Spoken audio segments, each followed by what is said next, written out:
Shalom, shalom, shalom, shalom, peuple de Dieu. Nous espérons que vous allez bien par la grâce de Dieu. Merci d'avoir choisi la chaîne Hope for Life Channel pour écouter la parole de Dieu et pour vous édifier.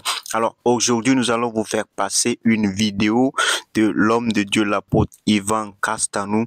Et dans cette vidéo, c'était lors d'un séminaire d'ex-célibataires. Ils sont en train de donner des conseils. Lui, le pasteur et sa femme Modestine Castanou, ils donnent des conseils aux jeunes célibataires sur certains critères pour le choix du conjoint. Alors, sans plus tarder, je vais regarder la vidéo jusqu'à la fin, juste après ceci.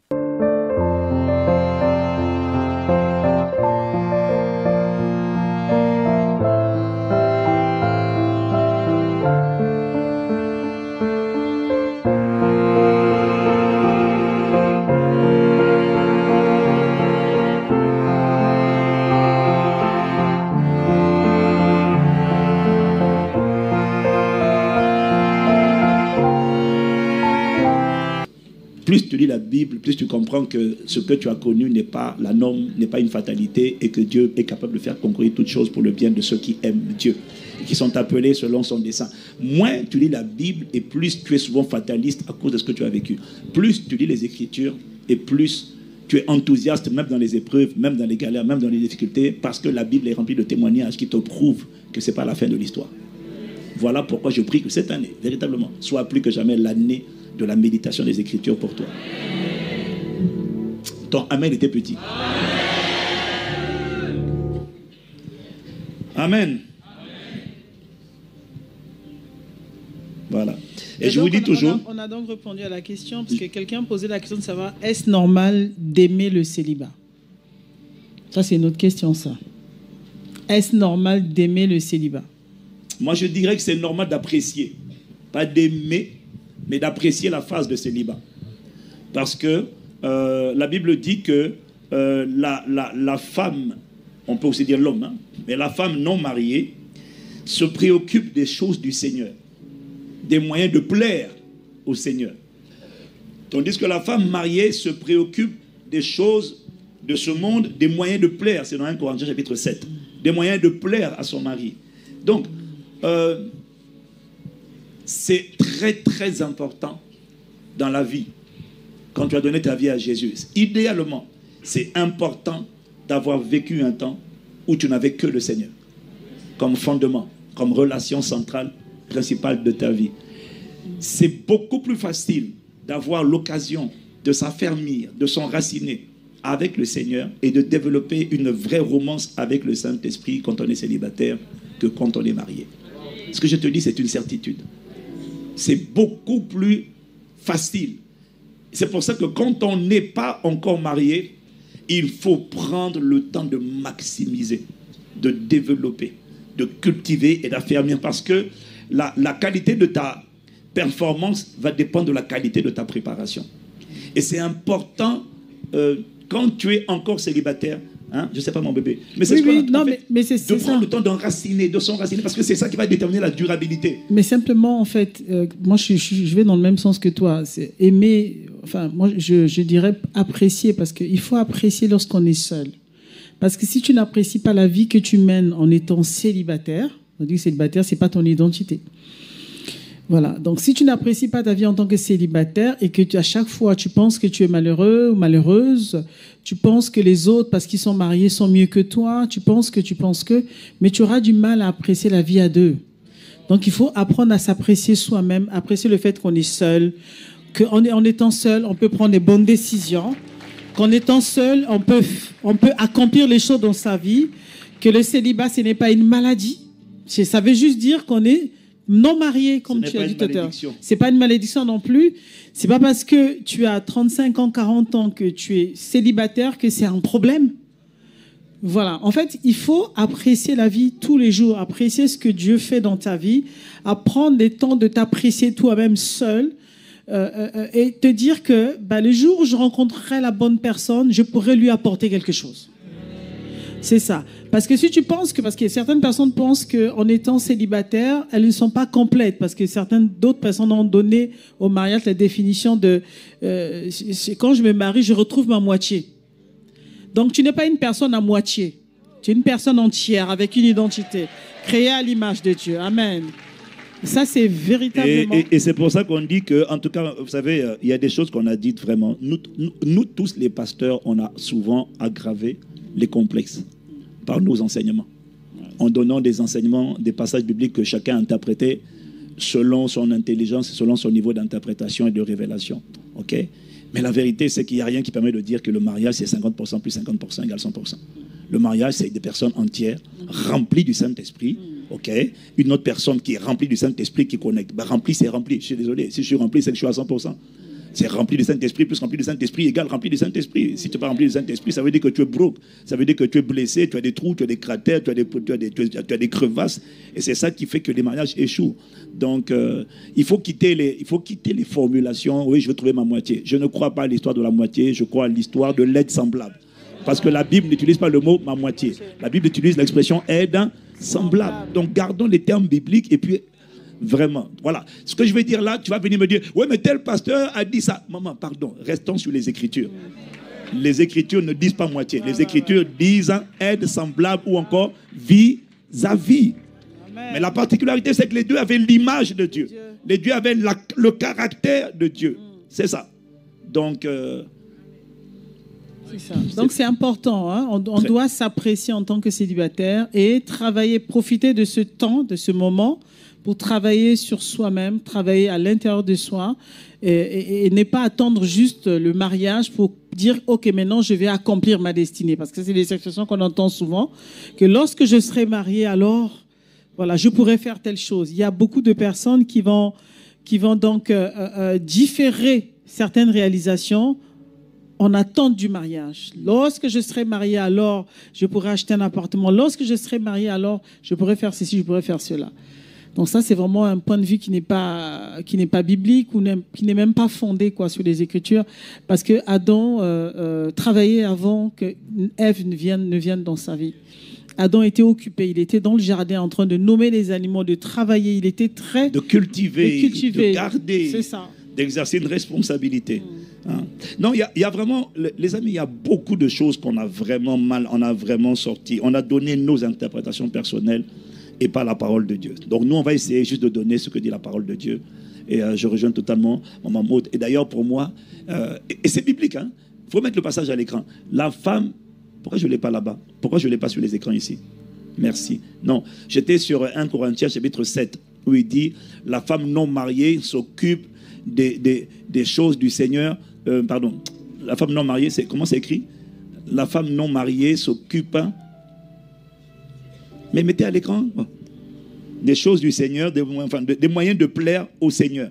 Voilà. Donc, ça sous-entend que quand on n'est pas marié, le Seigneur attend de nous qu'on s'occupe de l'avancement du royaume.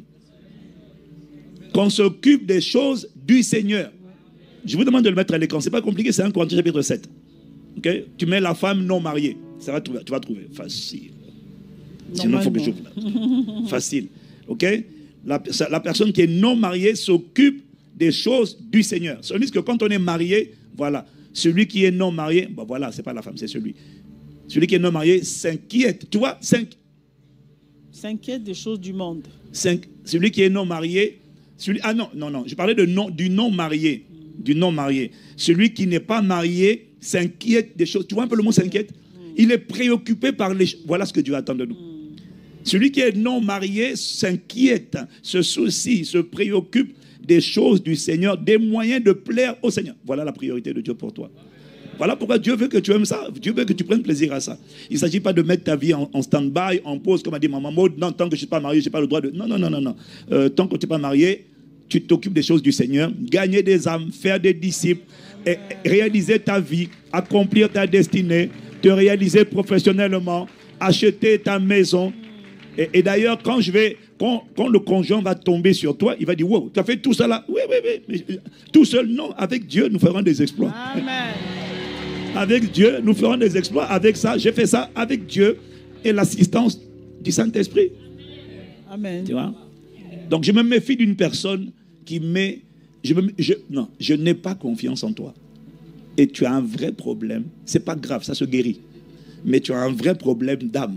Si tu mets ta vie en stand-by en disant, tant que je ne suis pas marié, je ne serai pas heureuse. Parce que nous, on connaît, la plupart des gens, on connaît trop de gens qui sont mariés et pas heureux. Donc nous, on sait que le mariage ne rend pas heureux. Voilà, le mariage est une plateforme dans laquelle Dieu peut t'introduire pour rendre heureux quelqu'un, pas pour te rendre heureux toi-même. Tout ce que tu vas faire pour toi, maman, tu vas échouer.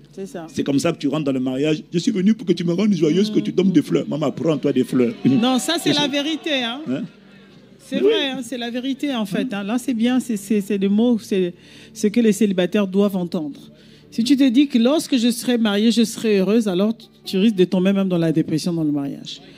Mieux vaut que tu apprennes à être heureuse avant ou heureux avant le mariage. Et pour que lorsque tu vas rentrer dans le mariage, tu puisses transmettre cette joie de vivre, ce bonheur à celui ou celle que tu vas épouser, que de vouloir attendre du mariage d'être heureux. C'est à cause de ça que les gens tombent des nues. Mais c'est impossible. Parce qu'ils arrivent, ils se disent, mais c'est pas possible, je pensais pas ça, je pensais que lorsqu'il va m'épouser, il me rendra heureux, il m'offrira des fleurs tous les jours. Lorsque vous étiez fiancé, peut-être qu'il t'offrait les fleurs. Il était en mode chasseur. Voilà. Tant qu'il n'a pas eu le gibier, il se déguise. Il t'a amené des fleurs, toi tu as dit, il m'aime. Non, c'est pas ça aimer, ça c'est juste offrir des fleurs. Il faut laisser ça. Bon. Non, donc si tu n'es pas heureuse, tu ne te sens pas heureuse, il ne faut pas te marier parce que tu vas rendre l'autre malheureux. Je répète, hein, le mariage, ce n'est pas pour devenir heureux. C'est pour donner et non pour recevoir. C'est pour... Et puis, le mariage, c'est difficile. Toutes les personnes que je connais qui sont mariées, j'ai dit, comment ça va après le mariage? Je ne savais pas que c'était comme ça. En moment, tu voulais dire quoi? Ouf. Seul, c'était simple. Mais là, tu dois gérer quelqu'un. Tu dois supporter. Tu dois endurer. Tu es rigoureux. Il est désordonné. Tu es propre. Toi, tu connais le déodorant. Tu dois maintenant acheter. Chérie, voici ce qu'on appelle un déodorant. Alors, tu dois maintenant supporter. Tu dois maintenant supporter. Non, mais, les amis, si on ne vous dit pas la vérité, vous allez vous casser la figure. Donc, si tu te sens triste là aujourd'hui, toi, tu ne dois pas te marier. Tu dois faire l'expérience de la restauration de l'âme en découvrant ce qu'on appelle la joie du Seigneur est ma force. Amen. Si la joie du Seigneur, tu ne la connais pas maintenant, aucun ne te la donnera. Tu vas amener la dépression du diable dans le mariage au lieu d'amener la joie du Seigneur. Donc, s'il te plaît, écoute ce qu'on te dit. Ce qu'on te dit est fondé sur les Écritures. Voilà. Le mariage ne rend pas heureux. C'est faire la volonté de Dieu, accomplir sa destinée qui rend heureux. Amen. Non. Ils n'ont pas compris. Je vais répéter ça. Ce qui va te donner le sentiment d'épanouissement, de jouissance, de satisfaction, où tu dis yo, yes! Ce qui va te donner ce sentiment-là, c'est quand tu seras en train de faire ce que Dieu t'a appelé à faire. C'est quand tu seras en train de manifester la nature de Dieu, l'image de Dieu, quand tu seras en train de ressembler à Christ, quand tu vas être rempli d'amour et non d'amertume, rempli de paix et non d'inquiétude, rempli de foi et non de doute. Tu vas sentir, tu tressaillis. Quand tu vas chasser des démons, tu vas guérir des malades, tu vas prêcher la bonne nouvelle et que tu vas avoir ta vie utile parce qu'à travers toi, des gens sont en train de se convertir, des gens sont en train d'être affermis, des gens qui avaient perdu l'espoir sont en train de retrouver l'espoir, des gens sont en train d'être relevés. Ce qui te rend joyeux, c'est le sentiment d'utilité. Ce qui te rend joyeux, ce qui te fait dire oh yes, c'est quand tu sais que ta vie compte. Ta vie ne compte pas parce que tu as rencontré quelqu'un. Ta vie compte parce que tu es en train de faire quelque chose. Alors, je vais aller dans le même sens, mais attention, lorsque tu vas vouloir te marier, il y a des choses que tu devras ajuster dans ta vie. Parce qu'il y a des personnes qui servent le Seigneur à fond, à son à l'heure, c'est-à-dire que 24 heures sur 24, gloire à Dieu, on est tous serviteurs de Dieu. Mais lorsque tu te maries, tu dois faire de l'espace à la personne qui rentre dans ta vie. Bon, c'est juste une grande parenthèse. Oui. Mais nous, on veut d'abord, que chacun apprenne. Apprenne, voilà, à s'attacher à Dieu, à aimer Dieu, à servir Dieu, à être entière, à apprécier le célibat et justement en rentrant dans le mariage. Si tu aimes Dieu, si tu sers Dieu, tu obéis à la voix de Dieu, tu n'auras pas du mal à aimer ou à faire de la place à la personne qui entrera dans ta vie. Parce que tu ne feras que suivre la parole de Dieu, tu obéiras à la parole de Dieu, aux instructions du Seigneur. Alors, faire la place ou bien aimer la personne qui sera à côté de toi ne sera pas un problème.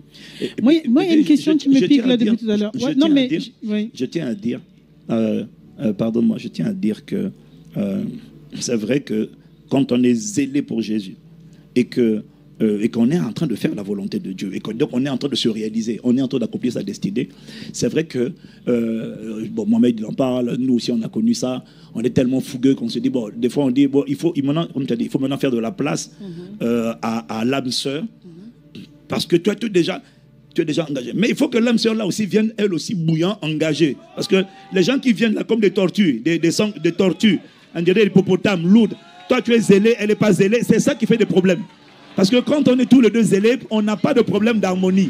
Le problème c'est quand on est bouillant et qu'il y a quelqu'un de tiède qui veut t'épouser et maintenant il t'oblige à ralentir. Il t'oblige... Non, c'est ça le problème. Il t'oblige à devenir toi aussi. Tu en fais trop pour ton église, tu en fais trop pour Jésus. Non, je ne fais pas trop. C'est toi qui n'en fais pas assez et tu veux me ralentir. Donc si tous les deux... Voilà pourquoi tu l'as choisi, quelqu'un qui est en feu pour Jésus. Amen alors. Ben oui.